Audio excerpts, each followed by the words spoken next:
حضرت ابو ذر غفاری رضی اللہ تعالیٰ عنہ فرماتے ہیں میں اپنے ماتحتوں کے حق میں بڑا سخت تھا، سخت تھی میری طبیعت، میرے غلاموں کی جرت ہی نہیں تھی کہ وہ میرے سامنے گفتگو کر سکیں اور ٹھہر بھی سکیں۔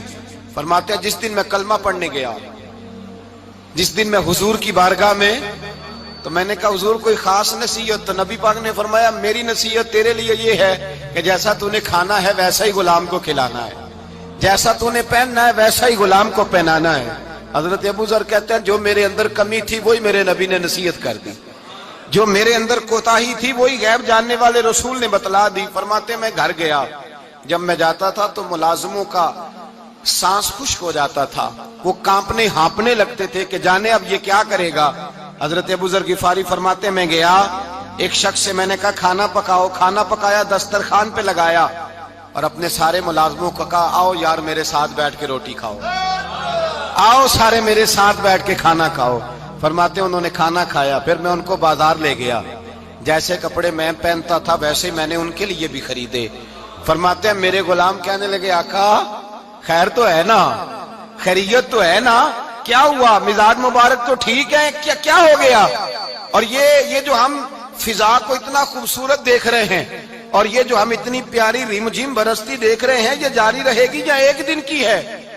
تو حضرت ابو ذر غفاری رو پڑے، کہنے لگے اب تمہیں ابو ذر غفاری بدلا ہوا ملے گا، اس لیے کہ اب میں وہ نہیں رہا، اب میں رسول اللہ کا کلمہ پڑھ کے غلام مصطفیٰ بن گیا ہوں، اب میں بدل گیا ہوں، میری طبیعت بدل گئی۔ غلاموں کے حق میں حضرت مولا علی شیر خدا غلام کو لے کر کے گئے دکان پر، حضرت مولا علی غلام کو لے کر گئے کپڑے کی دکان پر، دو جوڑے خریدے، ایک کم قیمت کا ایک زیادہ قیمت کا، ایک کم قیمت کا ایک زیادہ قیمت کا، دو جوڑے خریدے۔ جب واپس لوٹے تو غلام سے کہنے لگے تو اپنا لے لے۔ غلام کو پتا تھا کہ اس زمانے میں ہوتا کیا تھا، اس نے کم قیمت کا جوڑا اٹھایا۔ حضرت علی فرمانے لگے عجیب آدمی ہے، یہ تو تیرا نہیں، یہ تو میرا ہے۔ اس نے کہا حضور کس طرح سے؟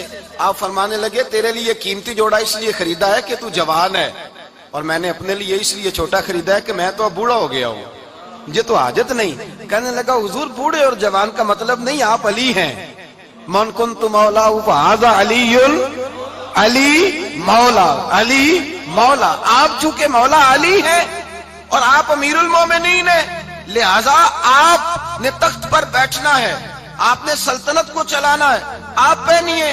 تو حضرت علی فرمانے لگے تو میرا غلام بنا ہے نا، تو نے ابھی میرے نبی کا دیدار نہیں نہ کیا، تو بعد میں آیا ہے نا، اگر تو اس دور میں ہوتا تو جان جاتا کہ یہ عمل میرا ہے، پر اس کے پیچھے جو نصیحت کے پھول ہیں وہ مصطفیٰ کے عطا فرمائے ہوئے۔ تو بھائی یاد رکھیں نبی کریم سید عالم صلی اللہ تعالی علیہ وآلہ وسلم نے تعین فرمایا مزدور کے حقوق کا، تعین کیا۔ حضرت حکیم بن حزام کہتے ہیں میں حضور کی بارگاہ میں بیٹھا تھا تو نبی پاک صلی اللہ علیہ وسلم سے میں نے کہا یا رسول اللہ آپ کو کون سا آدمی پسند ہے، کون سا محنت کرنے والا پسند ہے؟ تو حضور نے فرمایا جس کے دونوں ہاتھ کام کریں، دونوں پیر چلیں اور اس کی پیشانی پر پسینہ آئے، وہ بندہ مجھے بڑا اچھا لگتا ہے۔ جس کی پسینہ آئے، آج لوگ مزدوری نہیں کرتے، دائیں بائیں دیکھتے ہیں، لوگ اپنے اندر وہ توانائی، وہ غیرت، وہ خودداری پیدا نہیں کرتے۔ بھائی گردن کو جھکا دیتا ہے خیرات کا پتھر، جہاں میں مانگنے والوں کے سر کبھی اونچے نہیں ہوتے۔ اور ایک بار کہنے لگے غیرت ہے بڑی چیز جہاں نے تگ و دو میں، پہناتی ہے یہ فقر کو تاج سردارا۔ اپنے اندر یہ توانائی پیدا کرنی چاہیے، یہ کوشش کرنی چاہیے۔ میرے نبی کریم صلی اللہ علیہ وسلم نے فرمایا تمہارے بعض گناہ ایسے ہیں جو صرف تم مزدوری کرنے جاؤ گے تو اللہ تمہاری مزدوری کی وجہ سے ہی تمہارے گناہ معاف فرما دے گا، اللہ تمہاری محنت اور کوشش کے سبب سے تمہاری ان غلطیوں سے درگزر فرمائے گا۔ حبیب کریم سید عالم صلی اللہ علیہ وسلم نے فرمایا مزدور جب قیامت کے دن آئے گا، بھئی عالم تو آیا، صوفی تو آیا، درویش تو آیا، صحابہ تو آئے، ان کا آنا تو شفاعت کے لیے شمار کیا گیا۔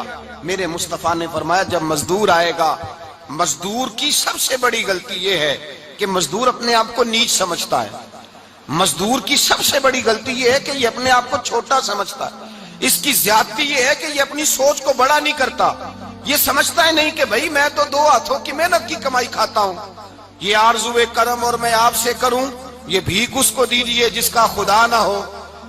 مزدور کی زیادتی یہ ہے کہ یہ اپنے آپ کو چھوٹا جانتا ہے. میرے مصطفیٰ نے فرمایا جب مزدور محنت کرنے والا قیامت کے دن آئے گا تو اس کا چہرہ اس طرح چمکے گا جس طرح 14ویں کا چاند چمکا کرتا ہے. اس قدر اس کا چہرہ چمکے گا جب آئے گا وہ صبح قیامت. میرے بھائیوں، مزدور ایک عظیم شخصیت کا نام ہے. محنت کرنا، اپنے دونوں ہاتھوں سے مشقت کرنا، جدوجہد کرنا. مجھے کئی سارے لوگ، میں جب ملک کے مختلف گوشوں میں جاتا ہوں تو کئی سارے لوگ کہتے ہیں آپ کے ابا جی کا مزار کدھر ہے، آپ کس مزار کے سجادہ نشین ہیں؟ تو میں ان سے کہتا ہوں میں سجادہ نشین نہیں، میں تو کسان کا بیٹا ہوں، اور میں اس شخص کا بیٹا ہوں جو رات کو 2 بجے اٹھ کے بھی گھر سے نکلتے تھے 2 نفل پڑھ کے. تو ہم پوچھتے تھے کہ اماں جی ابا جی کہاں گئے؟ تو کہتے تھے چند کھیتوں کو پانی لگانا تھا اور رات کو رخصت ہو گئے. فخر کی بات ہے، یہ اعزاز کی بات ہے، یہ اعزاز کی بات ہے. ہم نے ساری زندگی ان کے ہاتھ پہ چھالے دیکھے، لیکن بات لفظ زبان پر یہی دیکھی کہ بیٹا عزت والا وہی ہوتا ہے جو اپنے ہاتھوں سے محنت کر کے روزی کھایا کرتا ہے. بھائی یاد رکھیں یہ اعزاز کی بات ہے. اعزاز، مزدور کا بیٹا فخر کرے، کسان کا بیٹا ناز کرے. وہ جو آدمی سویرے جاتا ہے ویلڈنگ کا پلانٹ لے کے کام کرنے، اس کا بیٹا ناز کرے. وہ جس کا باپ پھاوڑا چلاتا ہے، چھینی چلاتا ہے، تھوڑا چلاتا ہے، وہ ناز کرے. اور مزار صرف ان لوگوں کے نہیں ہوتے جو اللہ اللہ کرتے ہیں، ہو کرتے ہیں، وہ تو قابل اعزاز ہے اللہ کے بندے، ان کے بھی مزار ہوتے ہیں. مزار وہ بھی ہوتا ہے جس کو میرے مصطفیٰ نے فرمایا القاسب حبیب اللہ، جو محنت کرتا تھا، ہاتھوں سے جدوجہد کرتا تھا، وہ بھی تو اللہ کا دوست ہے نا، اس کا بھی تو مزار ہے نا، اس کی بھی تو قبر پر انوار ہے جو اللہ کا محبوب ہو کے گیا. تو بھائی اپنا اعزاز جانے سمجھے اس بات کو. میرے مصطفیٰ کریم صلی اللہ علیہ وسلم مزدور کو عزت دیتے، وقار دیتے، اور جو حضور کے گھر میں خادم ہوتے ان کی ناز برداری کرتے. ہمارے گھر میں جو بی بی برتن دھوتی ہے وہ ہمارے ساتھ بیٹھ کے روٹی نہیں کھا سکتی، اس کو یہ اجازت نہیں ہوتی. ہمارا جو مزدور ہوتا ہے نا، ایک صاحب کہنے لگے یہ بچہ میرے پاس کام کرتا ہے، اس کے ابا جی بھی کرتے تھے. تو میں نے کہا اس کا مطلب یہ ہے کہ تم نے آگے نہیں بڑھنے دیا، تم نے کہا مزدور ہی رہنا ساری زندگی، یہی رہنا میرے پاس، آگے نہ بڑھنا. میرے مصطفیٰ کریم سید عالم صلی اللہ علیہ وسلم کے پاس جو لوگ کام کرتے تھے، محنت کرتے تھے، مشقت کرتے تھے. ہمارا ملازم ڈرتا ہے، کامتا ہے، وہ بات کرتا ہے تو صاحب جی کہتے کہتے زبان تھکتی ہے، 100 دفعہ موڈ کو دیکھتا ہے، گالیاں کھاتا ہے بیچارہ، اس کی عزت نفس کو اچھالا جاتا ہے، اس کو رسوا کیا جاتا ہے، اور وہ بیچارہ رات کو رضائی میں منہ دے کے روتا ہے کہ یار میرے نصیب صرف اس لیے کمزور ہیں کہ میں غریب کے گھر میں پیدا ہوا ہوں. ہم احساس نہیں کرتے، اور مزدور کو کبھی موقع مل جائے جان چھوٹنے کا تو بھاگ جاتا ہے. ہمارا کردار اور اخلاق ایسا نہیں ہوتا. حضرت زید بن حارثہ رسول اللہ کے غلام تھے، نبی پاک کے گھر میں جھاڑو دیتے تھے، برتن مانجتے تھے. یہ بچپن میں اپنے قبیلے سے گم ہو گئے تھے، کسی نے اغوا کر کے لا کر کے بیچ دیا، گم ہو گئے تھے. حضور کی بارگاہ عالی مرتبت میں لائے گئے. حضرت زید بن حارثہ سارا دن کام کاج کرتے.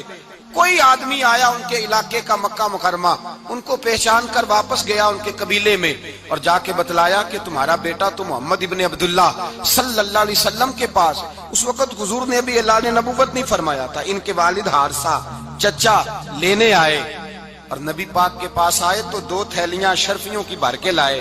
کہنے لگے حضور یہ پیسے لے لیں، 2 تھیلیوں میں پیسے ڈالیں، دینار ہے، درہم ہے، حضور لے لیں، ہمارا بیٹا دے دیں.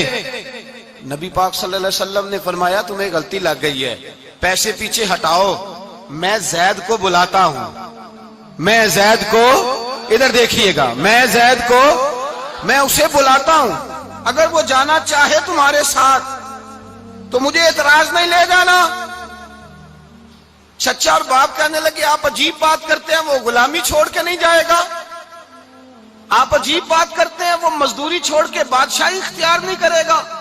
ہم کھاتے پیتے لوگ ہیں، اس کی ماں ترس گئی ہے، اس کو ملنے کو بہنیں روتی ہیں، وہ جائے گا نہیں. میرے حبیب نے فرمایا تم نے ابھی یہ ذائقہ چکھا نہیں، تمہیں اس کا پتہ نہیں، تو میں بلاتا ہوں، اگر جانا چاہے تو پیسوں کی ضرورت نہیں، لے جانا. حضرت زید کو پیغام دیا، آئے. حضور نے فرمایا وہ تمہارے والد کھڑے ہیں، وہ چچا ہیں، لینے آئے ہیں. جناب زید گئے، باپ کے گلے سے لگے، بچھڑے ہوئے باپ بیٹا ایک دوسرے کو مل کے کھل کے روئے.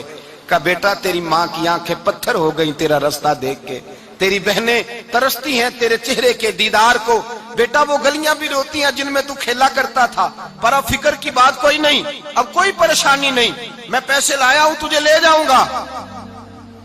نبی پاک صلی اللہ علیہ وسلم نے دیکھا نا جب باپ بیٹے کی گفتگو ہو گئی، آنسو بہ گئے، بوجھ ہلکے ہو گئے، تو میرے کریم نے فرمایا زید اگر تم چچا کے ساتھ والد کے ساتھ جانا چاہو تو میری طرف سے اجازت ہے، تم جا سکتے ہو۔ یہ لفظ کہے تو جناب زید دوڑ کے حضور کے قدموں میں آ کے بیٹھ گئے، حضور کے قدموں میں بیٹھ گئے، اور گویا فاضل بریلوی علیہ رحمہ نقشہ بیان کرتے ہیں، کہنے لگے تیرے قدموں میں رہوں غیر کی ٹھوکر پہ نہ ڈال، میں جھڑکیاں کھاؤں کہاں چھوڑ کے صدقہ تیرا، اور تیرے قدموں میں جو ہے غیر کا منہ کیا دیکھے، کون نظروں پہ چڑھے دیکھ کے تلوا تیرا۔ کہنے لگے حضور میں نے نہیں جانا، میں یہیں رہوں گا۔ چچا اور باپ نے دیکھا تو کہنے لگے بیٹا تو غلامی چھوڑ کے نہیں جائے گا، تو ملازمت چھوڑ کے بادشاہی میں نہیں جائے گا۔ تو آپ کے والد کو آپ فرمانے لگے ابا جی ذرا 2 گھڑیاں یہاں رہ کے تو دیکھیں، یہاں 2 گھڑیاں رہ کے تو دیکھیں۔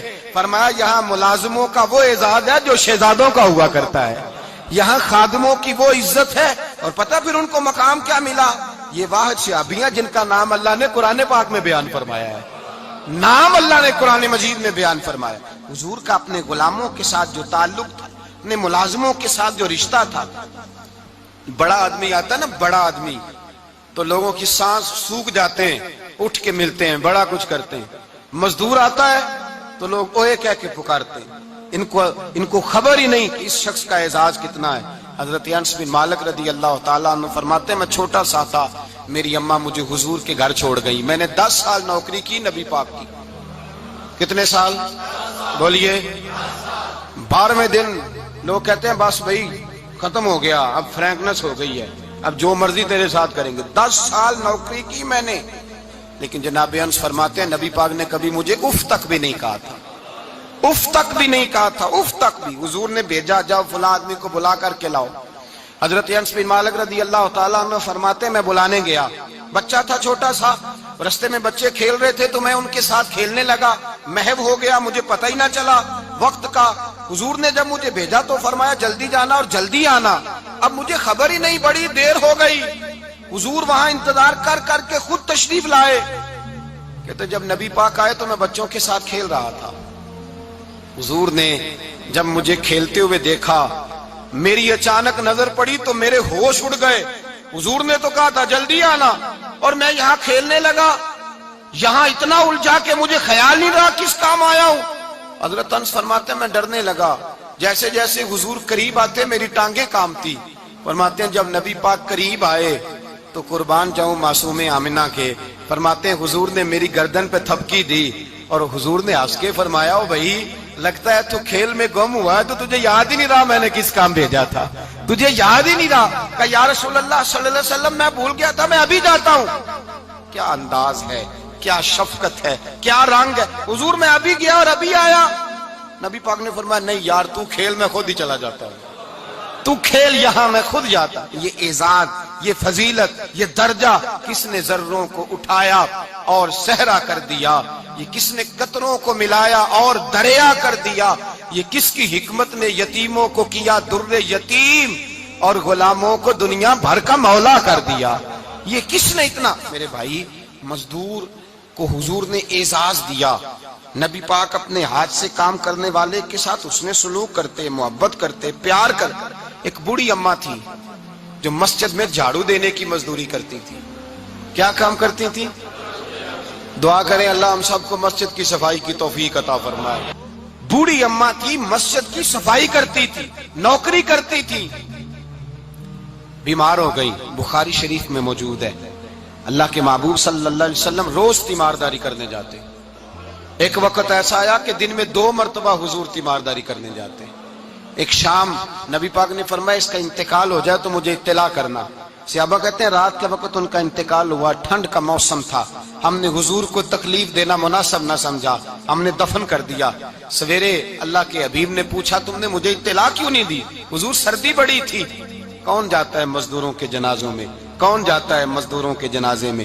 یہاں تو اب جنازے بھی سیاسی ہو گئے ہیں، اب تو کوئی بہت بڑا امیر آدمی فوت ہو جائے تو وہاں رش ہوتا ہے، وہاں رش ہوتا ہے، غریبوں کا تو جنازہ بھی کوئی نہیں پڑھتا۔ حضرت جناب سیدنا ابو ہریرہ رضی اللہ تعالیٰ عنہ فرماتے ہیں حضور نے فرمایا مجھے اطلاع کیوں نہیں دی؟ تمہیں اس کے اعزاز کا نہیں پتا؟ وہ مزدور تھی مسجد میں جھاڑو دیتی تھی، تم نے خبر ہی نہیں دی؟ حضور وصال ہو گیا، فرمایا چلو مجھے بتاؤ قبر کہاں ہے؟